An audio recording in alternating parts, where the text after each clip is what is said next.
একদিকে কমিটি ঘোষণা, অন্যদিকে মারপিটের কিন্তু ঘটনা ঘটছে। আপনারা দেখতে পাচ্ছেন তোপের মুখে পড়ে কিন্তু কমিটি ঘোষণা করছে। 3 ঘন্টা পর এইভাবে দফায় দফায় মুখোমুখি অবস্থা নিয়ে তর্ক বিতর্ক মারপিটের মতো ঘটনা সহ এভাবেই কিন্তু একদিকে কমিটি ঘোষণা করছে, অন্যদিকে মারপিট হচ্ছে। এই মারপিট হচ্ছে, এখানে কিন্তু মাইকিংয়ে কমিটি ঘোষণা করছে।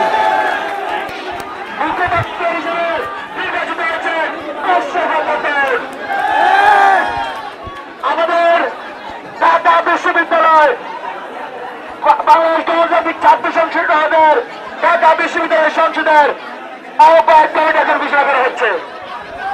ঢাকা বাংলাদেশ ছাত্র সংসদ ঢাকা বিশ্ববিদ্যালয় সংসদের আহ্বায়ক হিসেবে নির্বাচিত হয়েছেন আব্দুল কাদের। 9 দফার ঘোষক ঢাকা বিশ্ববিদ্যালয় মেধাবী শিক্ষার্থী হচ্ছেন আব্দুল কাদের। সিনিয়র যুগ্ম আহ্বায়ক লিমন মাহমুদ হাসান। বাংলাদেশ গণতান্ত্রিক ছাত্র সংসদ ঢাকা বিশ্ববিদ্যালয় সংসদের সদস্য সচিব হিসেবে নির্বাচিত হয়েছেন ঢাকা বিশ্ববিদ্যালয় মেধাবী শিক্ষার্থী মহির আলম।